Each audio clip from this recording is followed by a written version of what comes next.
آج ام المومنین حضرت خدیجۃ الکبریٰ سلام اللہ علیہا کے وصال کا دن ہے۔ حضرت خدیجۃ الکبریٰ سلام اللہ علیہا آپ صلی اللہ علیہ وآلہ وسلم کی پہلی زوجہ محترمہ اور اسلام قبول کرنے والی سب سے پہلی شخصیت تھی۔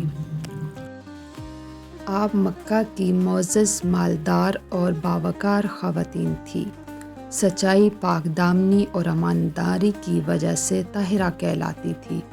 آپ نے اپنی پوری زندگی دین اسلام اور رسول خدا صلی اللہ علیہ وآلہ وسلم کی مدد میں وقف کر دی۔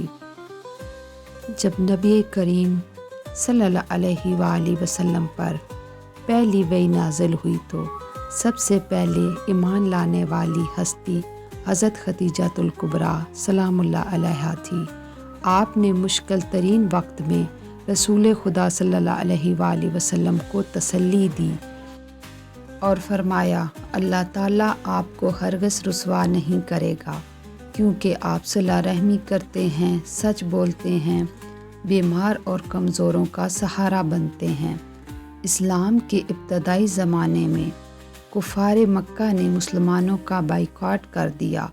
اس سخت محاصرے میں حضرت خدیجۃ الکبریٰ سلام اللہ علیہا نے اپنا سارا مال اسلام پر قربان کر دیا۔ بھوک، تکلیف، مشقت برداشت کرتے ہوئے بھی دین کا ساتھ نہ چھوڑا۔ حضرت خدیجۃ الکبریٰ کا وصال نبوت کے 10ویں سال ہوا۔ اسی سال حضرت صلی اللہ علیہ وآلہ وسلم کے چچا جان حضرت ابو طالب علیہ السلام کا بھی انتقال ہوا۔